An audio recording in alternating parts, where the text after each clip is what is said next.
Era digital 4.0 menuntut kita untuk bisa berkarya dan kreatif, mampu menyesuaikan dengan perkembangan yang ada dan tidak hanya bermanfaat untuk diri sendiri, namun juga orang lain. Hal ini selaras dengan tujuan perempuan berusia 21 tahun ini. Ia bertekad mampu memberikan manfaat kepada orang-orang melalui digital literasi. Menjabat sebagai Putri Indonesia Sumatera Selatan 2023, ia yakin mampu memperluas langkahnya untuk membangkitkan semangat masyarakat khususnya remaja Sumatera Selatan untuk aktif, berkarya, dan bangkit bersama. Ikuti perbincangan saya bersama Jelita Gabriela Putri, hanya di Bukan Basa-Basi.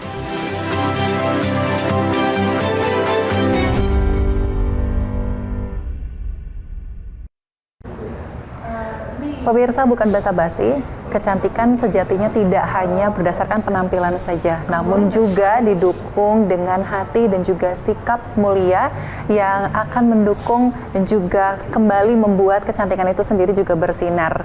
Dan selain itu juga ada segala macam proses yang harus ditempuh agar seseorang juga memiliki sinar yang sangat-sangat bisa menerangi orang-orang di sekitarnya dan bisa bermanfaat untuk sekitar. Ikuti perbincangan saya selengkapnya di Bukan Basa-Basi bersama Putri Indonesia Sumatera Selatan 2023, Jelita Gabriela Putri.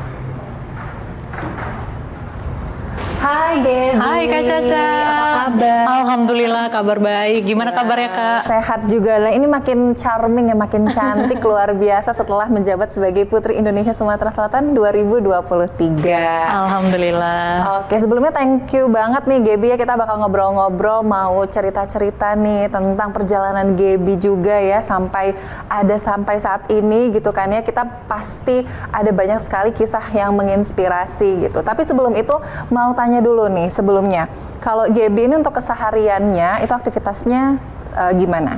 Oke, terima kasih Kak Caca. Sebelumnya Gaby juga mengucapkan terima kasih telah diundang hadir untuk interview hari ini, ngobrol bareng sama Kak Caca.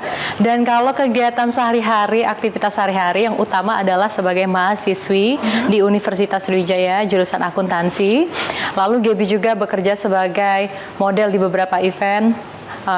Yang sekarang sedang dijalankan adalah Digital Marketing Junior Specialist. Ini juga selaras sama advokasi yang Gaby jalankan. Wah, apa tuh kalau boleh tahu advokasinya? Literasi digital. Literasi digital. Iya. Ini berarti artinya memang Gaby juga mengakui ya bahwa perkembangan digital itu kan sampai saat ini sangat-sangat pesat ya. Terus apa yang membuat Gaby tuh tertarik dengan hal-hal yang berbau digital seperti tadi digital literasi, digital marketing? Oke, sebenarnya ada dua hal yang mempengaruhi Kak, kenapa Gaby menjalankan hal ini. Yang pertama, ini karena pengalaman pribadi ya Kak. Pengalaman pribadi, Mama punya usaha makanan khas Palembang, pempek. Waduh. Iya, ini masih masuk ke dalam sektor UMKM. Betul. Yang mana bisnis ini menurut Gaby nggak akan semaju itu jika tidak didorong dengan atau mengikuti era digitalisasi seperti ini kan Kak. Makanya dibutuhkan yang namanya digital marketing. Dan kenapa Gaby menjalankan literasi digital ini berbekal dari pengalaman Gaby mengekspor beberapa kabupaten yang ada di Indonesia, terus melihat beberapa UMKM yang punya banyak banget potensi sumber daya atau barang-barang yang mereka miliki itu potensinya unggulan Kak, tapi tidak terdistribusi dan juga jangkauannya sedikit, hanya sebatas kabupaten. Nah ini yang menginspirasi Gaby untuk menciptakan atau menggaungkan literasi digital agar UMKM ini maju Kak, nggak hanya sebatas di regional. Wah, luar biasa, berarti sangat-sangat mulia sekali ya niatnya ya, selain juga mengikuti perkembangan zaman, tapi juga bisa membantu tadi UMKM dan lain sebagainya karena memang merasakan sendiri gitu ya. Iya benar. Dampak COVID-19 ya Gaby ya, betul banget Jadi Kak. memang benar-benar digital marketing, digital literasi itu sangat-sangat penting. Nah tadi Gaby sempat mention juga bahwa ada banyak sekali kegiatan Gaby ya, mulai dari sebagai mahasiswi, terus juga entrepreneur ya, dan betul. ada banyak kegiatan di balik itu juga. Nah gimana nih cara Gaby untuk memanage waktu dengan baik gitu kan, sedemikian rupa sampai saat ini tuh masih kelihatan benar-benar cantik, terus fresh, sehat, itu tuh gimana caranya secara keseluruhan? Iya, kalau untuk memanage waktu sendiri Kak, ini udah kebetulan banget Gaby ini orang yang hobi berkegiatan kan. Jadi perlu banget kan untuk kita memanage waktu kegiatan hari ini apa, besoknya apa. Biasanya untuk Gaby sendiri untuk memanage waktu menggunakan daily activity. Itu berupa notes. Jadi Gaby bikin setidaknya 2 hari atau 1 minggu sebelum kegiatan itu udah dijadwalin. Hari ini kegiatan ini, hari ini kegiatan ini, jam sekian kegiatan apa. Misal pagi dari jam 8 sampai jam 9 sarapan, jam 9 sampai jam sekian kegiatan apa. Jadi udah tersusun dengan rapi. Kalau ada kegiatan tambahan mungkin bisa lah Gaby spare-sparein sesuai dengan kegiatan yang sudah disusun tadi gitu kan. Wah, jadi emang benar-benar terstruktur gitu ya. Itu menarik banget nih. Itu apakah memang sudah diajarkan oleh orang tua sedari kecil seperti itu harus tersusun rapi gitu ya jadwalnya, atau memang ini kayak inisiatif Gaby aja, aku mau jadi orang yang lebih baik, punya manajemen waktu yang lebih baik gitu? Kalau dari orang tua mungkin enggak langsung mengajarkan kayak kita harus terstruktur, tersusun rapi kayak gitu, enggak Kak. Cuma karena terdesak keadaan, karena kegiatan makin banyak, kalau tidak disusun dengan agenda yang rapi, mungkin bakal bertabrakan. Betul. Dan Gaby sendiri juga kan masih di tahap awal untuk menyusun agenda. Jadi mungkin ada beberapa kegiatan yang masih kelewat atau sedikit tidak termanage dengan baik, namun Gaby berusaha kan untuk selalu memanage ini, menyesuaikan agar tidak tabrakan.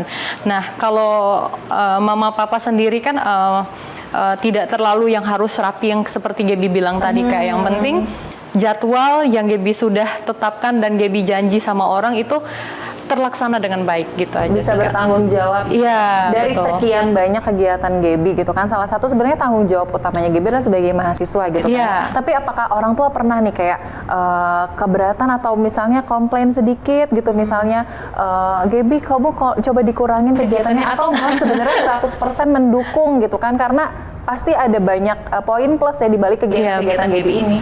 Iya, kalau orang tua sendiri kan udah tahu pasti kegiatan yang Gaby lakukan ini adalah kegiatan positif, dan Gaby selalu menginformasikan ke orang tua bahwa mama kegiatan Gaby ini, papa kegiatan Gaby ini. Jadi orang tua benar-benar udah percaya untuk apapun kegiatan Gaby. Nah, kalau dengan kuliah sendiri pernah sih papa mama agak komplain karena kan papa mama berpesan yang utamain itu adalah kuliah, kegiatan lain itu adalah sembari lah gitu. Jadi jangan sampai Gaby nanti udah berkegiatan ini itu kuliahnya dilupakan gitu kan Kak. Iya pernah sih mungkin. Dan cara Gaby mengatasinya adalah memilih yang mana prioritas. Jadi memang memberikan pengertian kepada orang tua Ya, gitu ya, bahwa di balik berbagai kegiatan yang Gaby punya, Gaby tetap menjalankan kewajiban dan juga tanggung jawab Gaby yang utama gitu kan. Apalagi kan kalau tanggung jawab kepada orang tua kan biasanya kita itu tadi ya, pendidikan gitu Iya, kan. betul. Terus kalau misalnya kita ngelihat nih sekarang Gaby sudah ada di titik ini, gimana perasaannya? Alhamdulillah, merasa sangat-sangat bersyukur ya Kak, dan juga berterima kasih dengan orang-orang baik yang ada di sekitar Gaby. Kita sangat, itu menurut Gaby adalah suatu rezeki ya Kak, orang-orang baik dan juga orang yang berhati tulus berada di sisi kita, selalu mendukung kita. Perasaannya juga sangat senang, tapi yang paling utama adalah perasaan bersyukur. Bersyukur karena kita dikelilingi orang-orang yang baik, karena itu tadi betul, setuju banget sama yang Gaby bilang tadi, bahwa itu adalah rezeki ya, nggak semua orang punya rezeki yang baik. Jadi balik lagi, memang karena kita berbuat yang baik dan juga positif, insya Allah hal yang datang kepada kita juga positif, berbuah manis, berbuah positif, betul. Wah, luar biasa. Itu artinya juga berarti dari sekian banyak usaha-usaha Gaby, banyak sekali proses-proses yang sudah dilalui. Betul Kak, banyak banget pastinya proses, dan proses itu nggak mudah ya Kak. Jadi kita dari mungkin dulu Gaby enggak sebaik ini cara berbicaranya, dan mungkin cara berpikirnya tidak seperti ini, tapi seiring berjalannya proses dan waktu bisa mendapatkan kebaikan-kebaikan yang datang seperti itu. Ada banyak banget pasti ya proses yang sudah dilalui. Nanti kita juga bakal ngobrol-ngobrol lebih lanjut nih, proses-proses apa sih, terus juga hal-hal menginspirasi lainnya dari seorang Jelita Gabriela Putri ya, benar ya. Dan pemirsa tetaplah bersama kami, bukan basa-basi akan kembali usai jeda berikut.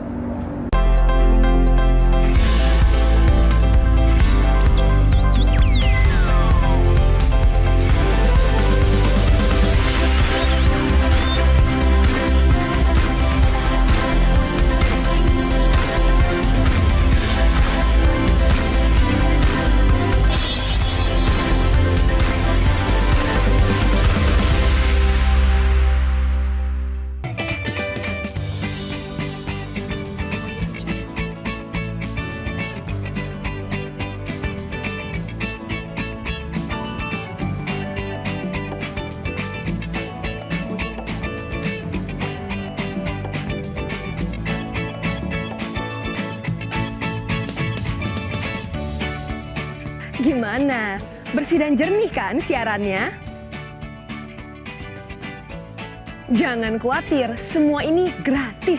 Tidak perlu beli kuota internet dan nggak perlu biaya berlangganan. Bagi kamu yang masih menggunakan TV analog, cukup dengan satu langkah mudah. Untuk televisi yang sudah siap digital, cukup scan ulang siaran TV kamu untuk menangkap siaran TV digital. Banyak pilihan programnya, bersih gambarnya, jernih suaranya, dan canggih teknologinya. Ayo, kita beralih ke siaran televisi digital.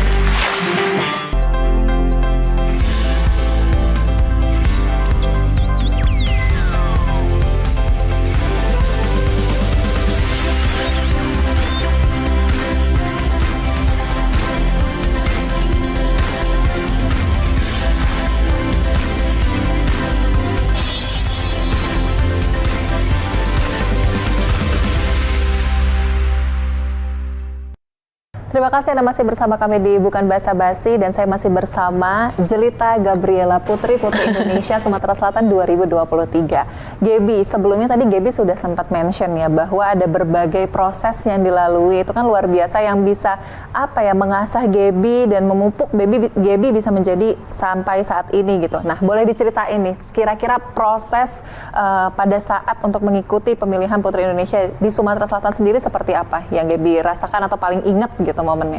Oke, kalau dari proses mungkin dari audisi ya kayak dari audisi kita lanjut ke prakarantina, dari prakarantina kita ada karantina, baru di hari H tanggal 17 kemarin kita grand final. Nah mungkin proses yang sudah dilalui itu lumayan banyak ya Kak, dan dalam waktu yang singkat ya Kak, 1 minggu, 2 minggu lah. 2 minggu totalnya? Ya, itu banyak sekali yang dialami mulai dari jatuh bangun lah Kak ya, terutama masalah mental yang harus banget dijaga karena seperti yang kita tahu lah Kak, kompetisi kayak gitu pasti yang paling utama yang harus dijaga adalah mental. Nah mungkin proses yang Gaby banyak alami itu dari situ sih Kak, dari mindset juga yang mulai berubah dan semangatnya juga berubah. Wah, ini juga sangat menarik. Berarti kan artinya Gaby sendiri seiring berjalannya waktu dalam waktu 2 minggu tadi yang sangat singkat, Gaby merubah mindset Gaby gitu kan ya. Terus mental Gaby juga tetap dijaga. Gimana cara Gaby untuk